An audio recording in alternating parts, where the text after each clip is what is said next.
Hi, my name's Jim Leary, and I'm giving a talk tonight at the Indian Agency House on folk songs of another America, field recordings made in Wisconsin, Minnesota, and Michigan in 1937 to 46 for the Library of Congress. It's a big fat book, 400 some pages with 100 illustrations, plus 5 CDs and a film with 187 songs and tunes from in 25 languages from different people in the upper Midwest, especially in Wisconsin. You can find it online or other places, folk songs of another America. It actually feels like fall today, doesn't it? Tonight's speaker is folklorist Dr. James Leary, and he'll tell you a bit about himself in a minute. If you haven't already, make sure James Leary.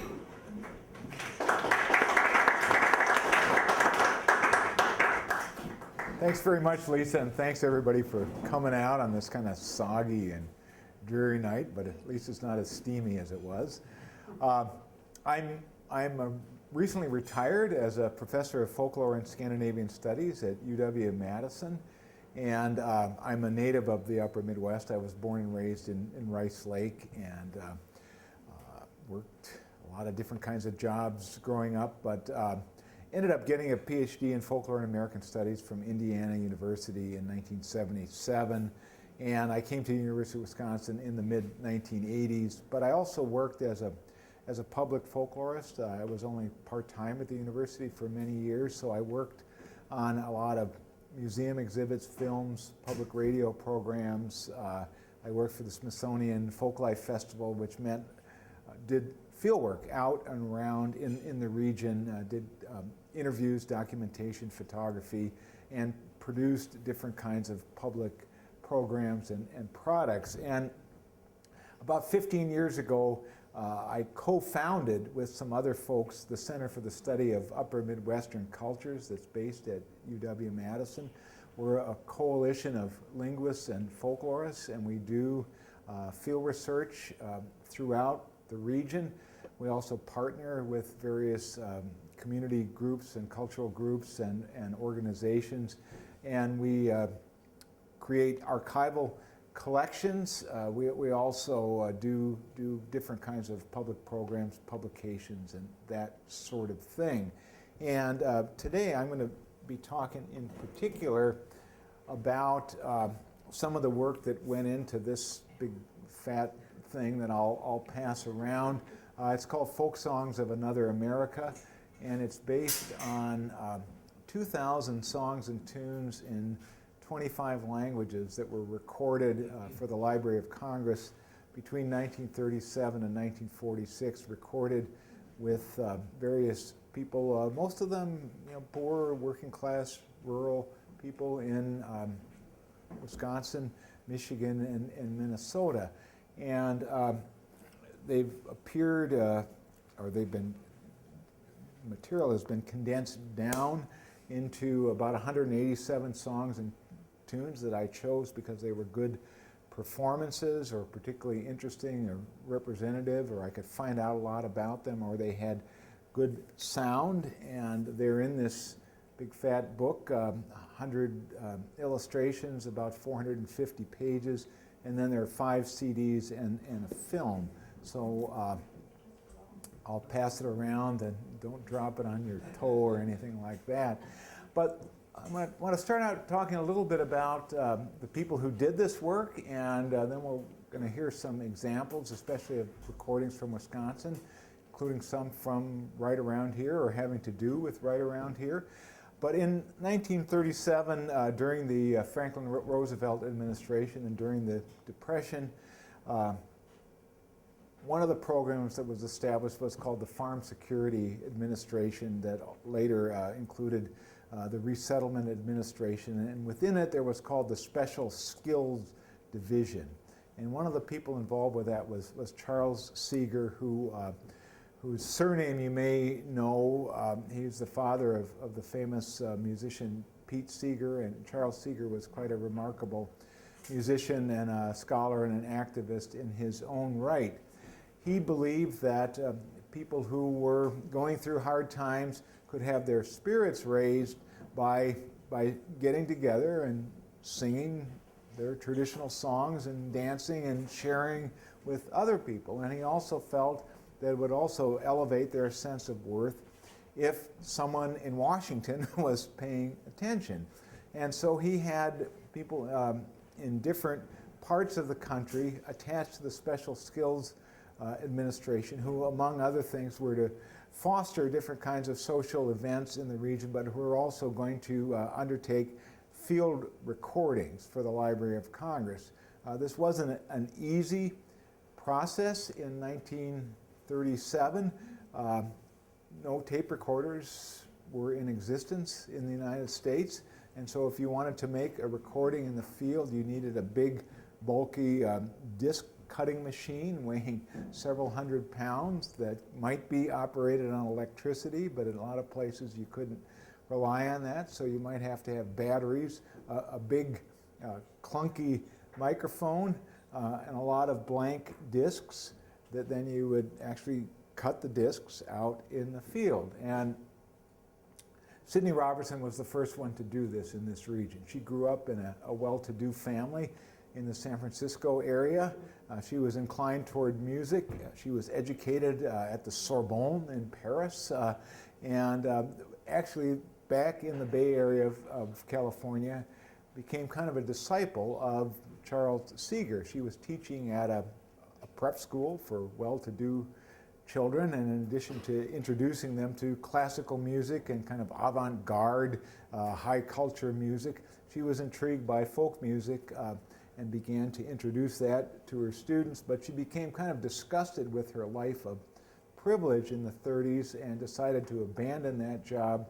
She went to New York City, got a job with a settlement school for poor children of immigrants and recent migrants to the city, and continued her work, and then was recruited by Charles Seeger to the Resettlement Administration. She did field recording in different places, but ended up being assigned to Wisconsin and Minnesota in 1937.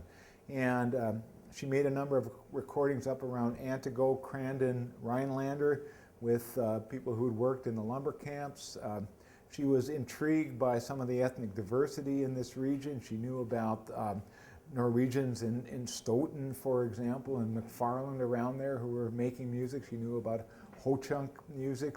But she also recorded a Scots Gaelic singer who was in Duluth and sang in the Loish dialect from the Isle of Lewis, these kind of wild Gaelic songs. She recorded Serbian tamburica players on the Iron Range of Minnesota, and she recorded a lot of Finns in Minnesota. She wrote to Alan Lomax in 1937. At the time, he was the assistant in charge of the Archive of American Folk Song at the Library of Congress. Sidney Robertson herself had to go off to California, where she undertook a major recording project there with the different cultural groups. But she wrote to Alan Lomax encouraging him to come to this region because it was so rich in its folk song traditions. Alan Lomax was, even at that time as a young man, only in his 20s, was a very experienced collector of folk music. In 1933, when he was a teenager, he went with his father, John Lomax, on a historic trip across the American South to record folk songs from African Americans, from poor whites, and from various Cajun and Creole people in Louisiana. He and his father made the first recordings in 1933 of Huddie Ledbetter, at the time a prisoner in Sugar Land, Texas, went on to become famous as Leadbelly, popularizing such songs as Goodnight Irene that the Weavers later covered. In 1941, he'd done field work on Stovall's plantation in the Mississippi Delta, where he recorded a young tractor driver named McKinley Morganfield, who a few years later would go up to Chicago and go by his nickname Muddy Waters and make very influential recordings for Chess Records that the Rolling Stones and Eric Clapton and the Yardbirds and other people were very, very much influenced by. He was always a very ambitious and visionary person, and in 1938 he requisitioned the great sum of $935 from the Library of Congress so that he could go on what he thought would be a rapid recording survey of 3 months through Michigan, Wisconsin, and Minnesota, where he was going to record all of the folk music of all of the people in all of those 3 states.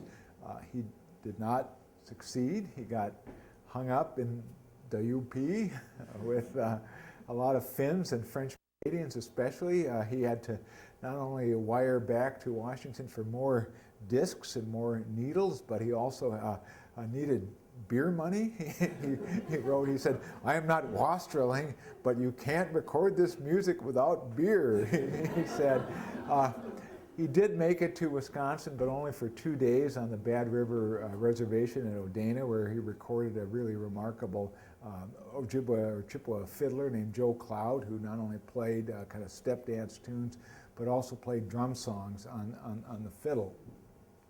But he wrote after going back to Washington, D.C. in the late 1930s, he wrote to the School of Music at the University of Wisconsin, wondering if anybody would take up the task of doing the field recording. And fortunately, there was a lowly lecturer, one of the few women in the department, not a professor, a woman named Helene Stratman Thomas, who you can see in these various photographs. This one on the UW campus, this one up around Luck, Wisconsin, and this one in her home territory in Dodgeville, Wisconsin. She was half German and half Cornish, had grown up in Iowa County around Dodgeville, had heard a lot of songs, Cornish songs, German songs, but there were a lot of Welsh people around there, and so she knew Welsh songs. Before becoming a music instructor at UW-Madison, she had worked in business for several years. She was a very well-organized person. She was also a daring and accomplished driver, reputed to travel at 70 miles an hour on dirt roads, rushing around Wisconsin to try to get to various recording appointments on time. In one case, even getting there when one of the tires went flat and having to drive on the rim.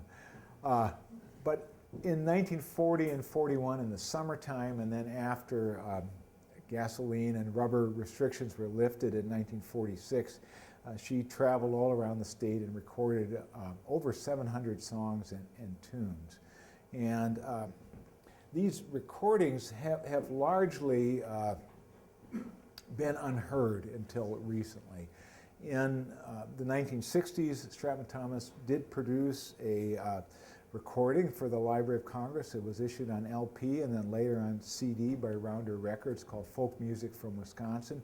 But it only had English language songs and a few lumber camp instrumental tunes. I was able to find it as a young teenager in the Carnegie Library in my hometown of Rice Lake, and I was amazed to discover, and I later learned more from my folks and relatives, that one of the performers was just right there in town in Rice Lake, a guy named Otto Rindlisbacher, a really amazing musician. He was born in 1895 in Athens, Wisconsin. His parents were Swiss immigrants. His mother's family included a lot of musicians. Their name was Ashleyman, and they moved to Rice Lake when he was a young boy. He worked in the woods. He worked in a lot of sawmills. His dad died when he and his brothers were fairly young. And eventually they founded a tavern, and then it became a pool hall and cafe during Prohibition, and then a tavern after that. A very skilled instrument maker. He made Norwegian Hardanger fiddles. He had on the wall what he described as the world's largest collection of odd lumber camp musical instruments. And he not only played Swiss music, but he played lumberjack music of various kinds. He also lived in a town where there were a lot of Norwegians, and he learned a lot of their tunes and played in some of their bands.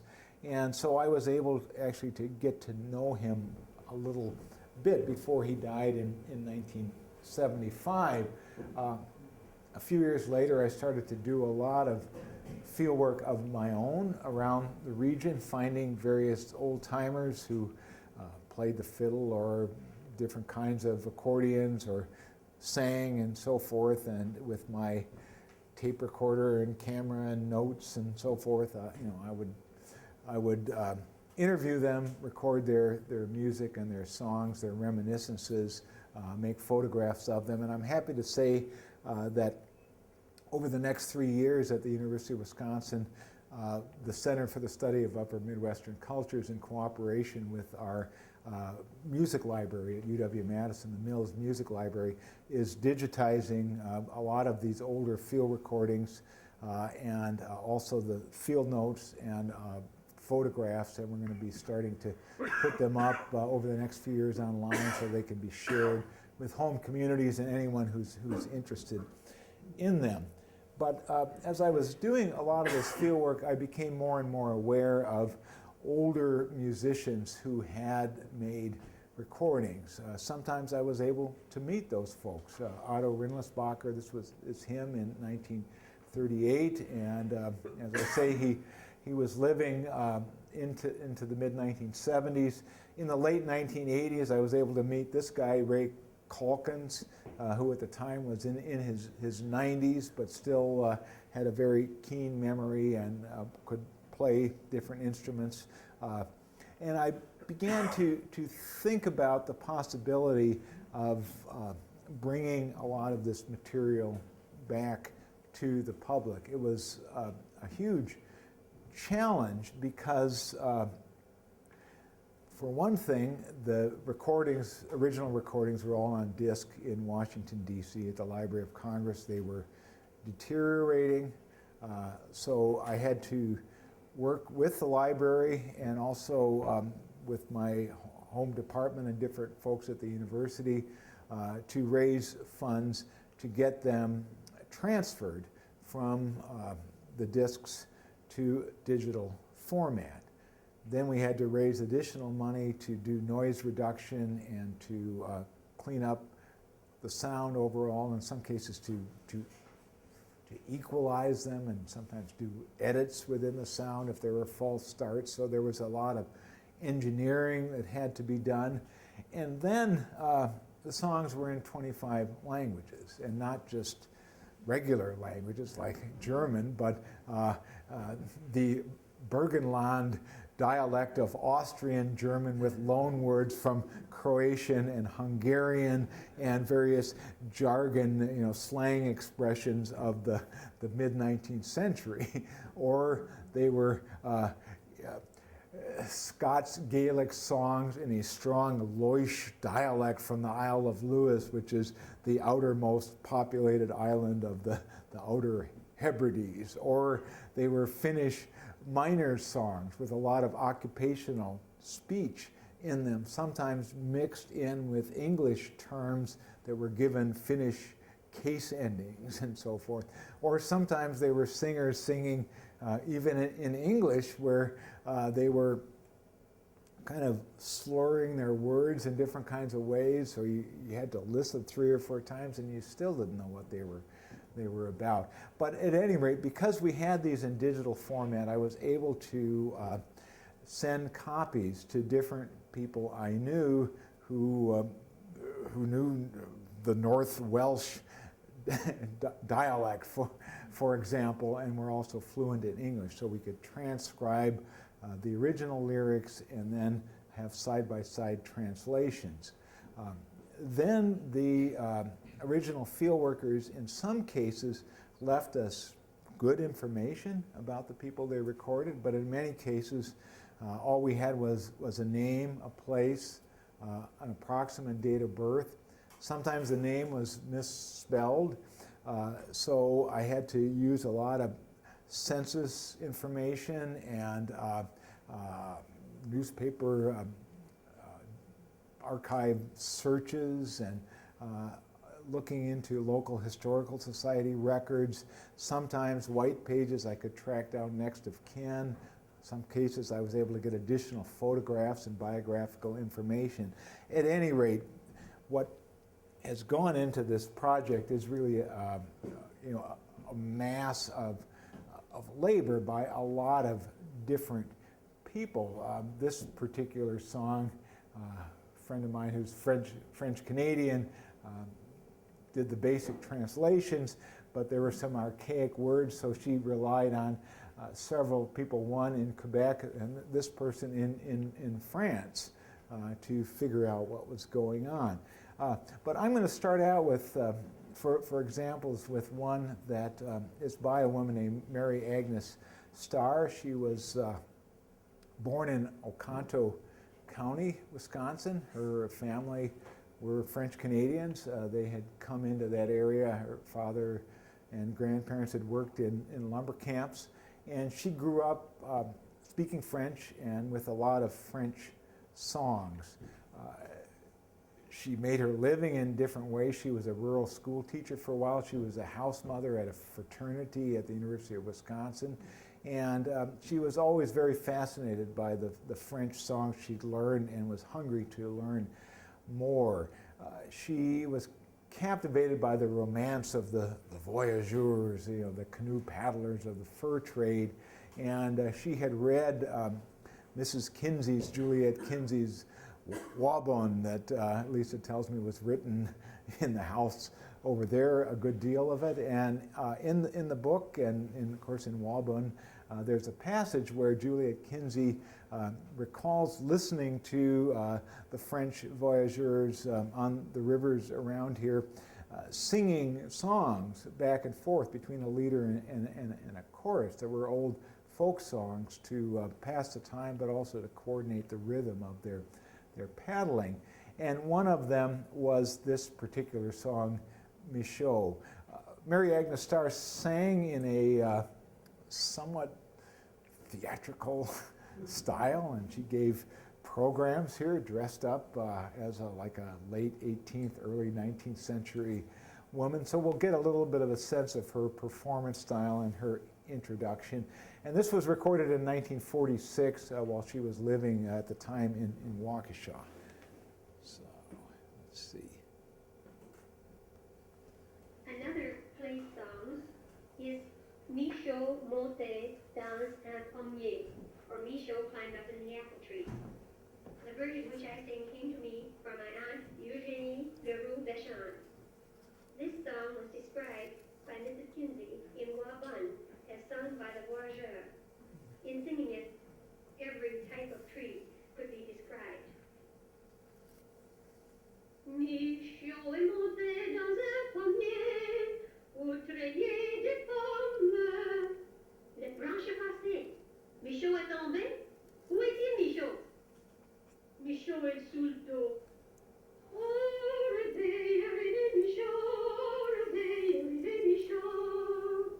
Michaud est monté dans un prunier pour treiller des prunes. Les branches passées. Michaud est tombé. Où est-il, Michaud? Oh, Michaud est sous le dos. Oh, réveille, Michaud, réveille, Michaud. Michaud montait dans un poirier pour treiller les poires. Okay, so she goes through quite a few different trees here until Michaud finally stays down. But as you'll gather from that performance, this music is not staying the same. Mary Agnes learned this song as a young girl, and then she read about Mrs. Kinsey, so she was able to kind of think about it in this larger historical context. But as a performer of it, she wasn't performing it while paddling a canoe or, singing to her child around the house. She got dressed up in antiquarian clothes and did a formal program, which is certainly one of the things that people did. Another thing that people did was to begin to mix languages and come up with new songs that nonetheless drew on older cultural elements. This is a song that was recorded in Wisconsin Dells in 1946, and Ken Funmaker Sr., who whose kids, the Wisconsin Dells Singers, and stuff is for sale out there. A good friend, he's no longer with us, but told me that he was there in 1946. He knew a lot of the people who were recorded. He said he really liked the way that they did it. It was right out in the open. Everyone could kind of watch and see what was happening. And two of the women there sang a 49 song. And 49 songs are a genre that emerged in maybe the 1920s, something like that, probably in Oklahoma or Kansas, and then kind of moved into this region.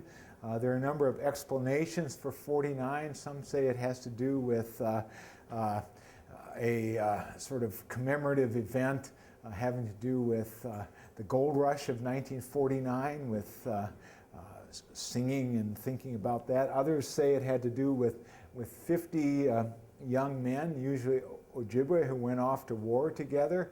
In some cases, only one comes back and thinks about the other 49. In some cases, 49 come back and think about the other one.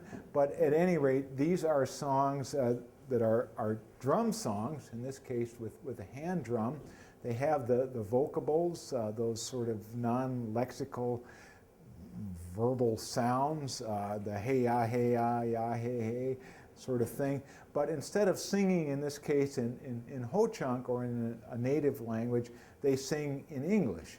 And a lot of times these songs have to do with young men and young women courting. And nowadays, they're not sung as a regular part of powwows, but a lot of times they get sung after hours, sometimes away from the powwow grounds, sometimes with young people drinking beer.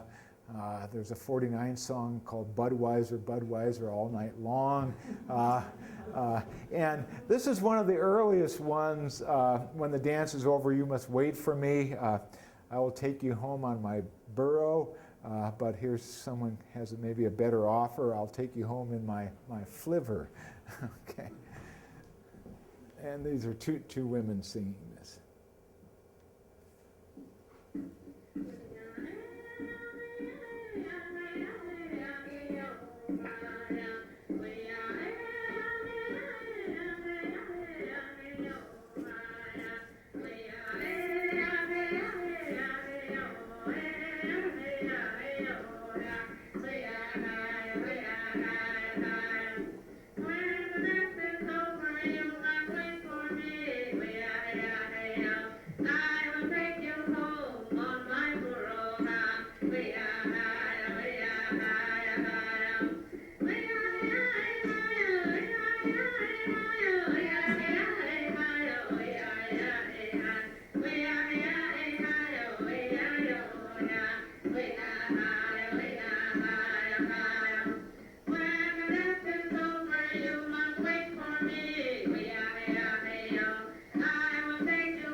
This is one of my favorites, sung by a guy named Charles Robinson. He was one of a number of former lumberjacks in Waushara County, and they were around Watoma and Coloma to the north of here a little ways.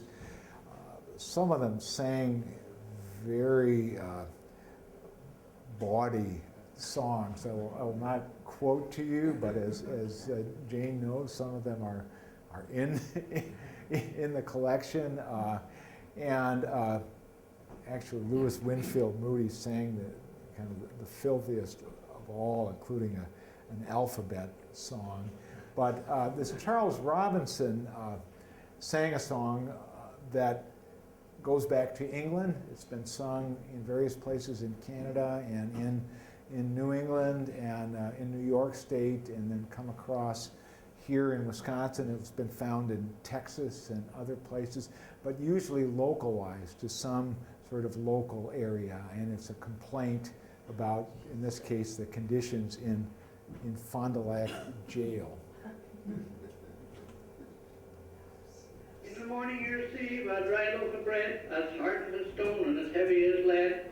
It's thrown from the ceiling down into your cell, like coming from heaven popped down into hell. Oh, there's hard times in Fond du Lac jail, there is hard times, I say. Your bed is made of old rotten rugs. You get up in the morning all covered with bugs. And the bugs they will swear that unless you give bail, you're bound to go lousy in Fond du Lac jail. There's hard times in Fond du Lac jail. There's hard times, I say. Okay. Charles Robinson, I found out he was born in Massachusetts in 1865 and probably came somewhere mid-1880s to the early 1890s.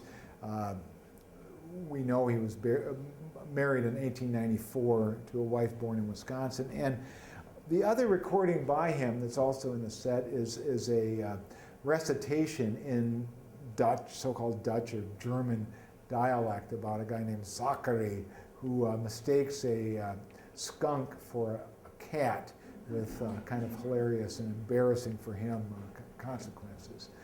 And I mentioned all these 25 languages and various, and also people of various ethnic backgrounds. We'll get to some of the other languages in a moment, but three very interesting songs were recorded from this woman, Lily Green Richmond, who was born in Missouri in 1864. She was born a slave, and when she was very young, her family escaped. They came up through Iowa and into Grant County. There was a little community called B-Town where African Americans had a small rural settlement there. And she spent a lot of her time there, although later on worked as a cook in a railroad boarding house in Iowa, and then after her husband's death came back to Grant County. And this is a humorous song that not only has to do with crossing the River Jordan, but also Noah's flood. It's sort of mixing up different biblical scenes and sequences. This is a song that was probably composed right around 1881. We know it was published then, but it was in circulation in the South and in the southern part of the Midwest among both blacks and whites. The famous Grand Ole Opry banjo player and early star, Uncle Dave Macon, who had been a teamster and worked with a lot of kind of early vaudeville and tent show performers around Nashville, Tennessee, also recorded a version of this. But this is a short little rendition by Lily Green Richmond, and you can get a sense of her feisty and engaging personality from it. One more river, and that's the river of Jordan. One more river, and that's the river to cross. The animals came in two by two. There's one more river to cross. The elephant and the kangaroo. There's one more river to cross. Said the ant to the elephant, quit your pushing. There's one more river to cross.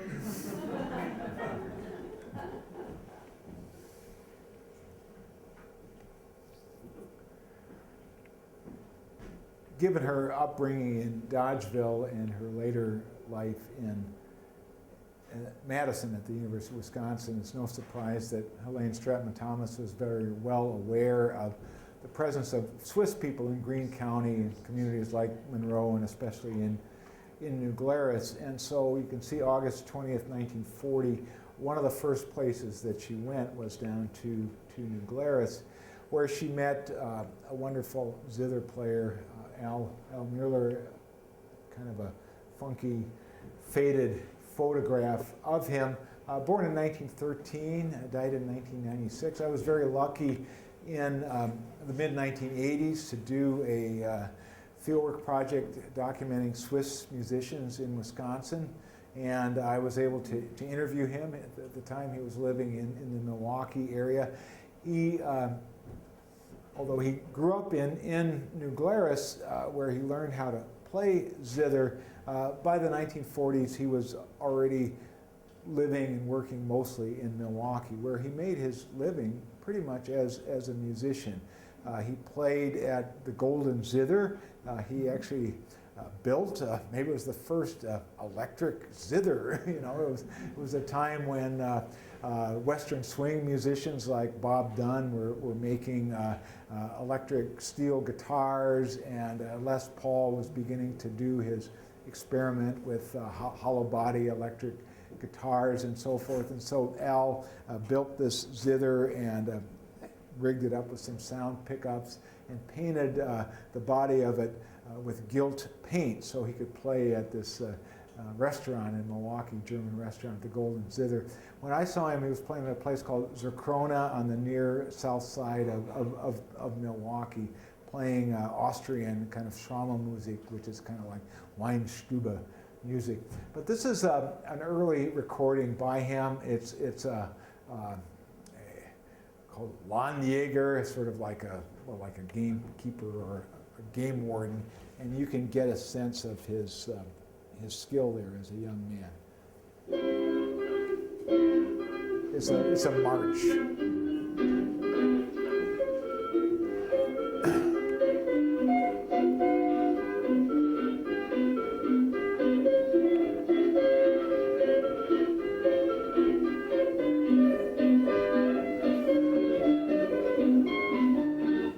Oops, oh, sorry.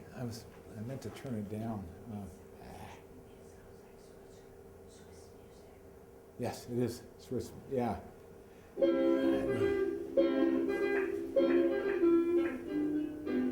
Yeah, I know at the Wilhelm Tell play in New Glarus, they've often used recordings of this to kind of play for the crowd as people are filing into their seats, so they're marching into their seats.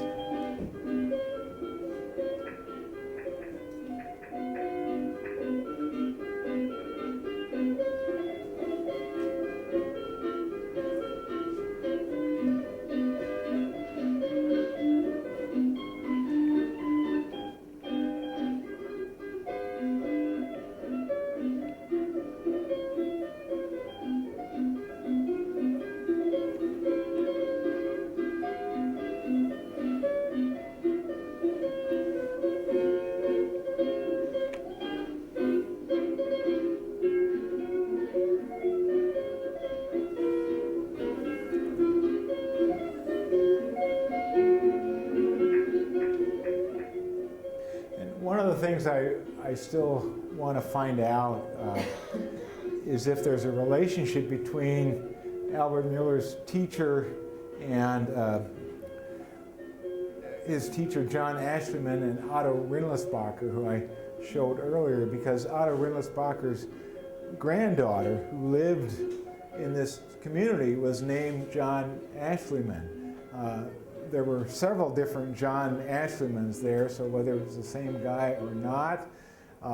And some of Otto Rindlisbacher's Norwegian music materials are at the Vesterheim Museum in Decorah, Iowa, but there they have a manuscript of tunes from John Ashleyman that I need to go over and take a look at. I just found out about that a couple of months ago. So still various mysteries to pursue here. I mentioned that Lance Trotman Thomas had grown up in Dodgeville, and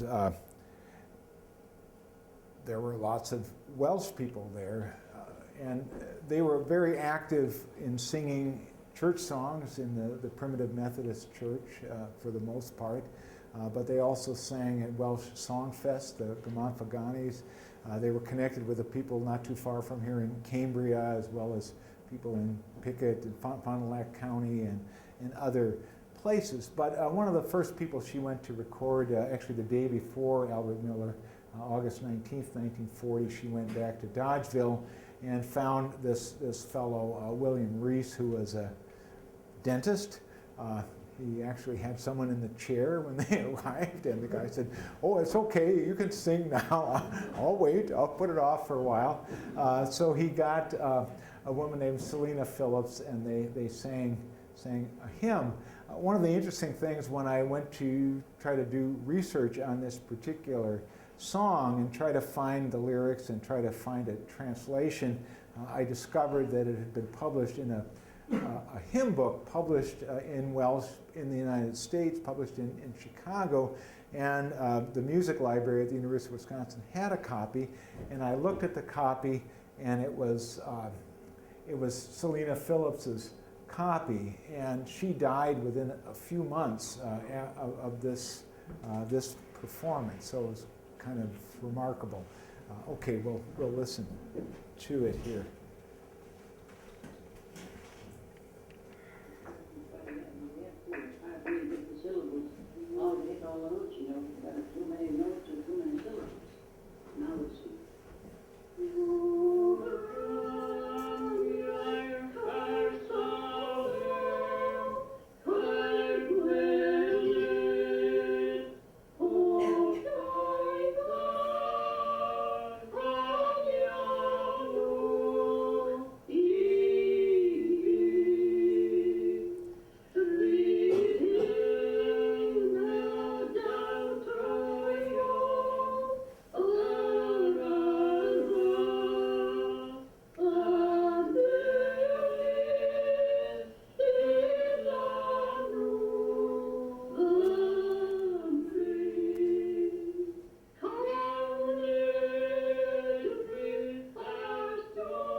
I'll play one more example from these stern-looking Norwegian women. Elsie Thompson's their family came from Telemark and settled around Lake Kaganza, and her husband was a skilled woodworker, and among many other things that he made out of wood, he made a set of psalmodicons. These are one-string bowed instruments. They're actually they're in some ways related to kind of pre-Lenten noisemakers that are sometimes associated with the sound of the devil and so forth, but they were sanctified in Sweden and Norway in the 1820s and 30s when a new hymnal was introduced, and there was an effort to get congregations to sing congregationally in some kind of organized fashion, and in instances, which were many, where they did not have an organ or the funds to get one, they could have their singing organized by one of these particular instruments. When people came from Norway, and of course they came to Wisconsin at different times, as early as the late 1820s, quite a few came before the Civil War, but then a big influx after the Civil War. Certainly for those early newcomers, there's evidence that these kinds of instruments were used to organize church singing. But by the late 19th century, and certainly in the 20th century, if you wanted to get an organ, that was not that difficult. So these became kind of vestiges of the ancient past, and people began sort of in the same way that we saw at the beginning with Mary Agnes Starr dressing up as a voyageur woman of the late 18th, early 19th century. These women are wearing bunads from regions of Norway, and they performed at 17. Mai, or Norwegian Constitution Day, 17th of May, or at Sons of Norway Lodge events, or at sort of multicultural kinds of festival occasions, midsummer perhaps. And of course, it's not that exciting just to have one instrument. And this is America. We must supersize things. They must be bigger and better. And in Verona, there was a Salmodican duet. In McFarland, there was a Salmodican quartet. In Stoughton, where I gave a talk on Friday, there was a guy named Carl Felland, and he made instruments for a Salmodican quintet. And in Hudson now, there is, I think, a Salmodican quintet. There's a fellow up there in Hudson who makes this instrument. But at any rate, they played a fairly broad repertoire. A lot of songs that were in the Sons of Norway songbook. Typically they didn't sing, they just played instrumental versions. This one, Idersmold Norden, or Far in the North, is also sometimes called Island, or Iceland, and it's a kind of celebration or praise of the fierce and intrepid Viking ancestors who left the west of Norway to settle Iceland in the 9th century. So we can hear the somewhat heavy funereal and dirge-like sound here of the Salmodican that goes along with the stern demeanor of the musicians. Idersmold Norden.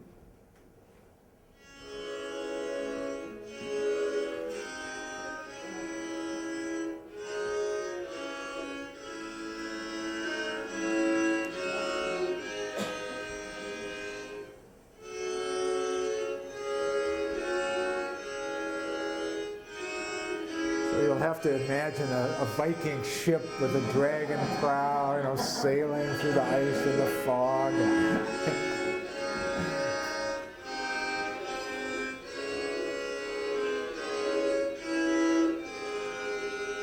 Certainly music that would strike terror into the hearts of your enemies. So.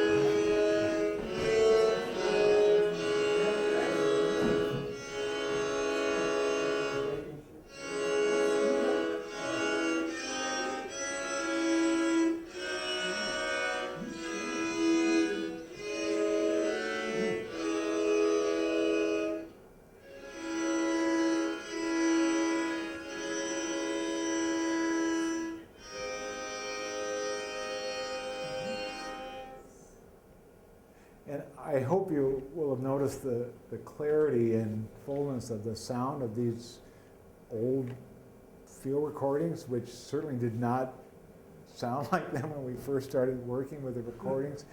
I was really lucky. This production is a co-publication of University of Wisconsin Press, and I see Andrea Christofferson, a great marketing person for the press, is in the back, but it was a co-publication between the press and Dust to Digital, which is a record company in Atlanta, Georgia, that specializes in reissues of historic sound recordings. They've won several Grammys, and the person who did the sound has won and also been nominated for Grammys, so I was really lucky to have good people to work with at the press and with Dust to Digital. And this publication got a lot of notice when it came out, especially last fall and early in 2016.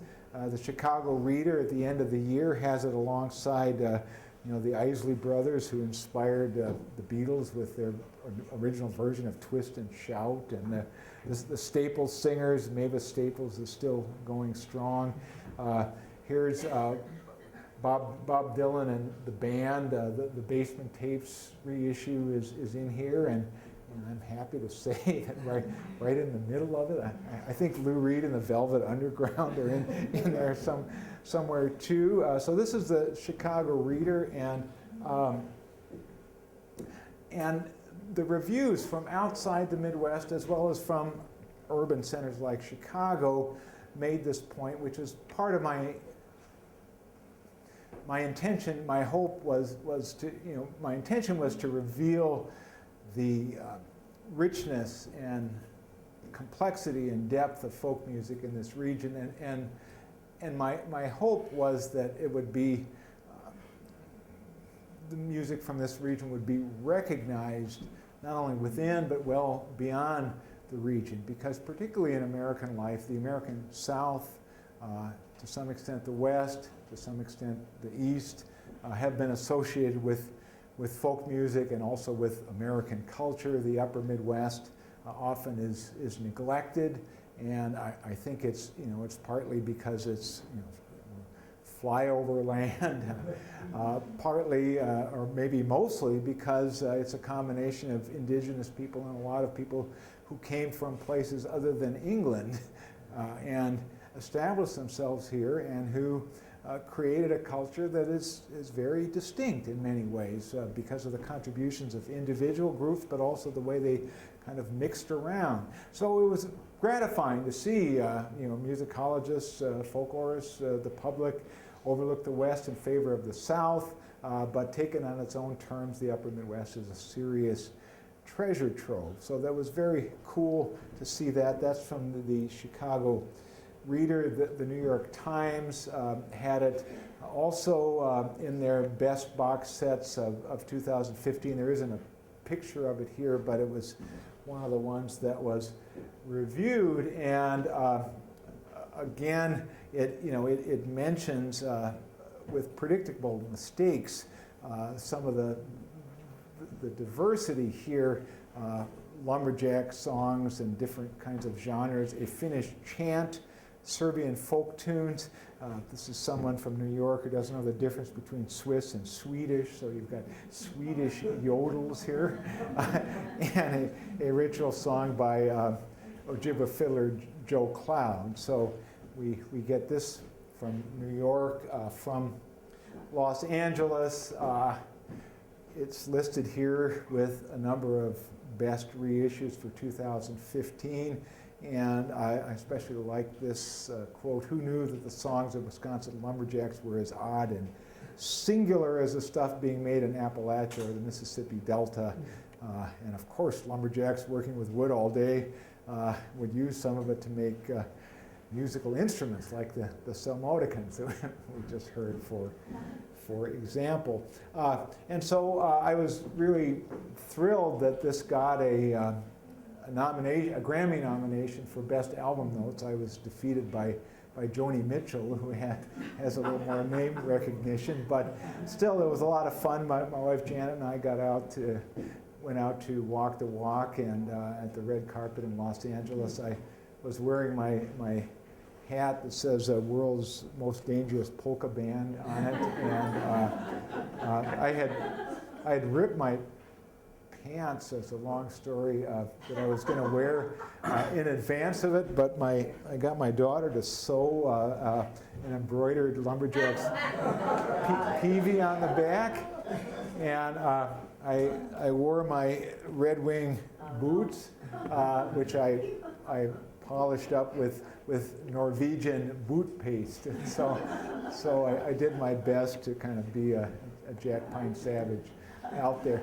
So that's a little glimpse of some of these forgotten songs. There's way more. I just chose a few little examples, but I think we can all take pride in and be grateful for these recordings that were made from the Library of Congress so many years ago, that finally, in all their diversity and complexity, are seeing the light of day. So thank you very much for your...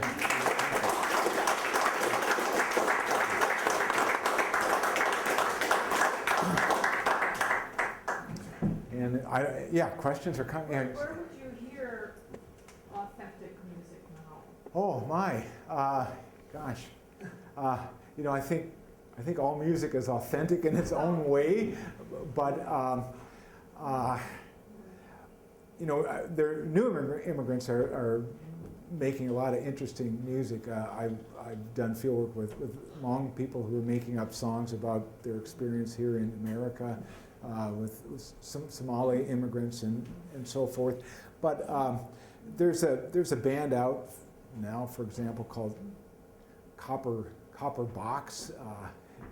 Danny Jarabic and Michelle, I can't think what her maiden name is, but she comes from a family around West Bend that's an old German-style polka band family, and Danny comes from a Czech family or Bohemian family from up around Manitowoc County, and he's a button accordion player, and they mix in kind of Tex-Mex and Cajun sounds, but they also play older German and Czech tunes, and of course they kind of, I mean, it's evolved. They're rocking it up. They're kind of a working band, but they know a lot of this older repertoire. The Wisconsin Dells Singers, one of their CDs is traditional songs of Winnebago, and their dad, Kenny Funmaker, he died a number of years ago, but he knew about 300 old songs. Sometimes some of you may know some songs. I learned, well, most of them are kind of dirty songs, but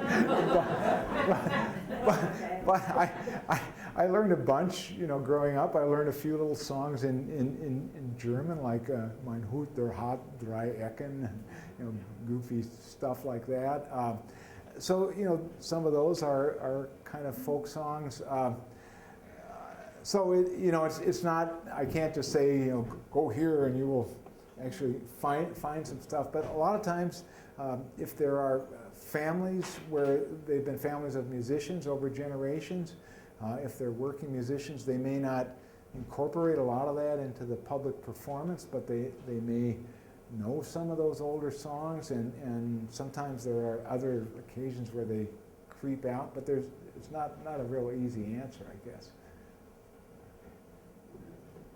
Yes? You showed a picture of those Norwegian long boxes where they used the Salmotic. Are those all the same length? Gosh, I don't know.